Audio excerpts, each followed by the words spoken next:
mga kametulen. So, nandito tayo ngayon sa bahay ng aking pinsan na si Coraline Nulpa. At ito nga guys, nagbigay siya ng sponsor sa atin. Nandito, meron siya mga soap. Ayan. Meron din mga toothpaste. Ayan guys. So, meron din siya binigay sa akin bigas. So, bibigyan natin ng time magsalita rin si Coraline regarding sa kanyang mga sponsor dito sa ating charity vlog ng Mendoray ng Montera.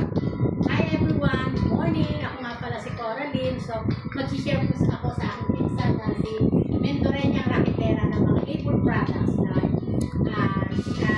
soap and toothpaste. And then, may konting bigas para sa kanya charity vlog. Thank you! Ayan guys. So, thank you everyone.